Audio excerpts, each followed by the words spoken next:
Hi guys, कैसे हैं आप सब। उम्मीद करते हैं अच्छे होंगे। इस मेंटेनेंस में आपका स्वागत है। तो आज नए टॉपिक के साथ आपके पास प्रेजेंट हुआ हूँ। तो आप लोग से रिक्वेस्ट है कि वीडियो देखिएगा, और अगर अच्छा लगे तो चैनल को सब्सक्राइब भी कर सकते हैं, वीडियो को लाइक भी कर सकते हैं। तो आज का टॉपिक होगा हमारा preventive maintenance versus reactive maintenance. तो आसान भाषा में जानेंगे हम लोग। तो वीडियो को स्टार्ट करते हैं, वीडियो में बने रहिएगा। तो प्रिवेंटिव मेंटेनेंस का मतलब क्या होता है? Take action before failure. मतलब आसान भाषा में जानेंगे तो ये होगा कि हम एक्शन लेंगे फेलियर होने से पहले, किसी भी मशीनरी को फेल होने से पहले उसका जो प्रिवेंटिव मेंटेनेंस हम करते हैं ये होता है। और रिएक्टिव मेंटेनेंस का मतलब हुआ टेक एक्शन आफ्टर फेलियर। यानी कोई मशीनरी ब्रेक डाउन हो गया, कोई मशीनरी का पार्ट कुछ फेल हो गया है, वो मशीनरी बंद पड़ा है, तो वो बंद होने के बाद ही हम एक्शन लेंगे, उसको बोलते हैं रिएक्टिव मेंटेनेंस। तो अब एक एक करके जानेंगे हम प्रिवेंटिव मेंटेनेंस का एडवांटेज एंड डिसएडवांटेज, और वैसे ही रिएक्टिव मेंटेनेंस का एडवांटेज एंड डिसएडवांटेज। तो वीडियो में बने रहिएगा। थैंक्स फॉर लाइफ इसमें एक्सटेंड होता है। कैसे इक्विपमेंट लाइफ एक्सटेंड होगा? अगर किसी मशीनरी में कोई पार्ट अगर ख़राब होता है, तो उसको कोई पार्ट ख़राब होगा तो उसको हम प्रिवेंटिव मेंटेनेंस करके उसको रिप्लेस करके उस जो मशीनरी का लाइफ है उसको हम एक्सटेंड कर देंगे, उसको हम एक्सटेंड करा सकते हैं। क्योंकि दूसरा क्या होगा, डाउन टाइम डिक्रीज करना।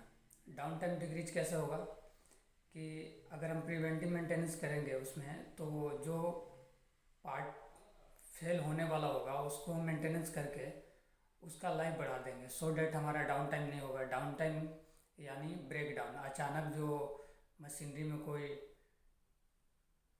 डिस्टरबेंस के कारण या लुब्रिकेशन या अदर फैक्टर के कारण जो उसमें हमारा फेल होने वाला है मटेरियल, उसको पहले हम प्रिवेंटिव मेंटेनेंस के जरिए हम उसको रोक पाएंगे। सो डैट हमारा डाउन टाइम क्या होगा, डिक्रीज होगा। रिड्यूस कॉस्ट, कॉस्ट को रिड्यूस करेंगे कैसे?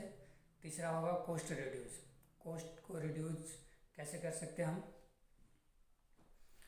कोई मशीनरी में अगर कोई पार्ट फेल होने वाला हो, उसको हम पहले ही चेक करके प्रिवेंटिव मेंटेनेंस के जरिए उसको हम चेंज करेंगे, सो डैट अगर वो पार्ट फेल होगा उसके कारण और भी उसके जो पार्ट है मशीनरी में और भी पार्ट को वो डैमेज कर सकता है। इसलिए हम उस पार्ट को रिप्लेस करने से और भी ज़्यादा नुकसान होने से हम बचा पाएंगे।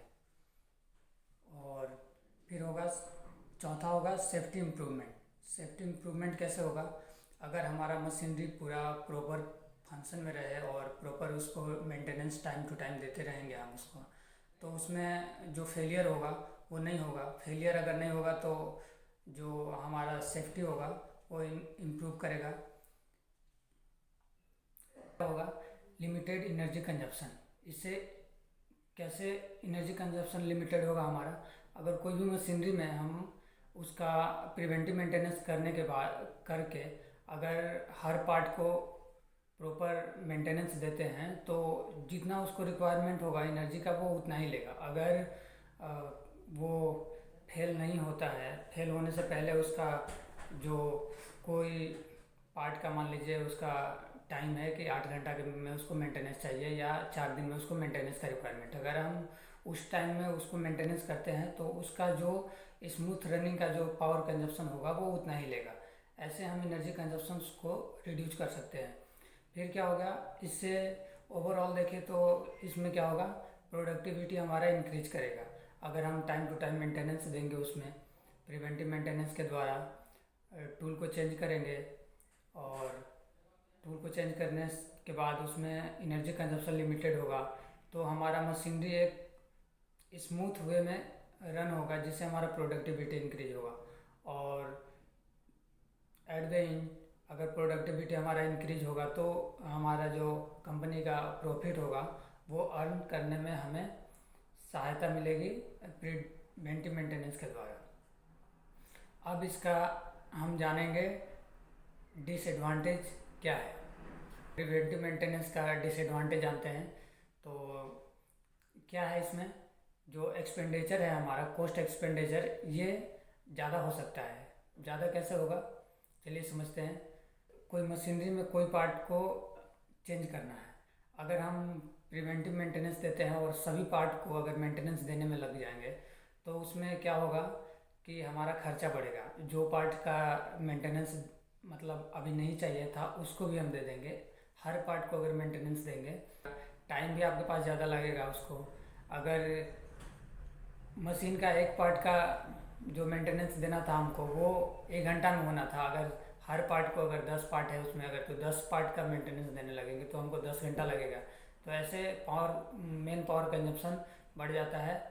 और तीसरा क्या होता है, इसमें जो हमारे पास रिसोर्सेस होते हैं वो एलोकेशन करने में भी दिक्कत होता है, क्योंकि जो मशीनरी में हर पार्ट को हम मेंटेनेंस देंगे, उसको डिसेबल मोटर है उसको, उसका जो अलग अलग पार्ट है उसको हटाने लगेंगे, उसको खोल के डिसमेंटल करेंगे, उसमें टाइम हमारा ज़्यादा लगेगा और कॉस्ट भी बढ़ेगा। और जो उसका अलग अलग इंस्ट्रूमेंट है वो सब भी एलोकेशन करने में हमको दिक्कत होगा रिसोर्सेज में। तो ये होता है प्रिवेंटिव। मशीनरी में कोई ब्रेक डाउन होता है तो ब्रेक डाउन होने के बाद ही हम रिएक्टिव मेंटेनेंस उस पर मतलब एक्शन लेते हैं कि ब्रेक डाउन हो गया है तो उसको हमको ठीक करना है, तो वो होता है रिएक्टिव मेंटेनेंस। तो इसमें क्या होगा, एडवांटेज क्या होगा इसका, कोई इनिशियल कॉस्ट नहीं होता है। दूसरा क्या होगा, इसमें प्लानिंग का रिक्वायरमेंट नहीं होगा। तीसरा क्या होगा, जो मेंटेनेंस मेंबर होंगे वो ज़्यादा मेंटेनेंस मेंबर का रिक्वायरमेंट नहीं होता है। फिर क्या होता है इसमें, चौथा होता है फ्रंट कॉस्ट लो। पांचवा क्या होता है इसका, suitable for non critical acid. मतलब क्या होता है, ये डिजायरेबल है, होने या ना होने से इस पर कोई ज़्यादा फर्क नहीं पड़ेगा।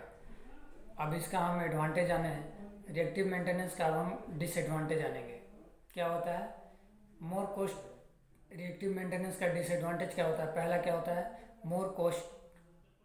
मतलब क्या होता है, ज़्यादा कॉस्ट। ज़्यादा कॉस्ट कैसे लग सकता है रिएक्टिव मेंटेनेंस में, मान लीजिए जो हमारा मशीनरी फेल हुआ उसमें कोई क्रिटिकल पार्ट है, अगर वो आपके पास अवेलेबल नहीं है और मार्केट में कहीं एक ही जगह पे, एक ही शॉप पे वो अवेलेबल है, अगर उसे पता है कि ये पूरे मार्केट में किसी के पास ये पार्ट नहीं है, तो वो मनमाना पैसा लेगा आपसे।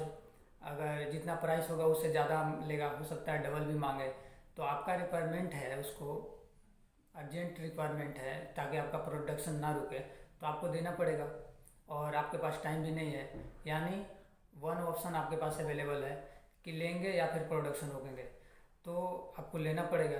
दूसरा क्या होता है, unexpected down time. Unexpected down time का मतलब क्या हुआ कि ब्रेक डाउन हुआ तो आपके पास ये नहीं है, ब्रेक डाउन हुआ तो आप नहीं समझ पाएंगे कि ये कितने टाइम के लिए हुआ, कि वो मशीनरी में क्या क्या डैमेज हुआ है, कितना कम लॉस है या ज़्यादा लॉस है। जब उसका एक्शन लेंगे, आप करने लगेंगे, तभी पता चलेगा कि मशीनरी का ये पार्ट भी मतलब अफेक्ट हो गया है तो इसको भी चेंज करना पड़ेगा।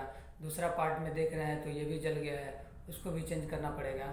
इसलिए इसमें क्या होता है, एक्सपेक्टेड टाइम मतलब कोई भी लिमिट नहीं। तीसरा होता है ओवर टाइम फॉर एम्प्लॉय के लिए ओवर टाइम मतलब डाउन टाइम तो कह के आता नहीं है। डाउन टाइम और ब्रेक डाउन बराबर है। ब्रेक डाउन का मतलब हुआ, डाउन टाइम का मतलब अगर एक बार ब्रेक डाउन हुआ, कंपनी हमारा जो हमारा मशीनरी डाउन हुआ, ब्रेक डाउन हुआ, तो उसको मेंटेनेंस करने में कितना टाइम लगेगा ये आप नहीं जान रहे हैं। तो उसमें होता है कि आपको वर्कर को रोक के जल्दी से जल्दी ठीक करना होता है। तो आपको वर्कर को रोक के, इंजीनियर को रोक के या फिर जो साइट सुपरवाइजर है उसको रोक के वो उसको आपको पूरा एक्शन के साथ उसको कंप्लीट करना ही होगा। उसमें होता है इसमें इमरजेंसी टाइम। इमरजेंसी कब हो गई आपकी जो मशीनरी है उसके उस टाइम, वो टाइम भी आता है और आपके पास कोई ऑप्शन अवेलेबल नहीं रहेगा। ओनली एक ऑप्शन रहेगा कि वो जो क्रिटिकल पार्ट आपके पास नहीं है, अगर मार्केट में अवेलेबल है तो उसको आपको लेना है, आपके पास मंगाने का भी टाइम नहीं है। मेंटेनेंस इंजीनियरिंग के नेक्स्ट टॉपिक के साथ, और प्लीज़ आप लोग से रिक्वेस्ट है कि वीडियो अच्छा लगे तो लाइक शेयर भी कर सकते हैं और चैनल को सब्सक्राइब भी कर सकते हैं। अगर कोई आपके पास सजेशन हो तो मुझे बता भी सकते हैं। Thanks for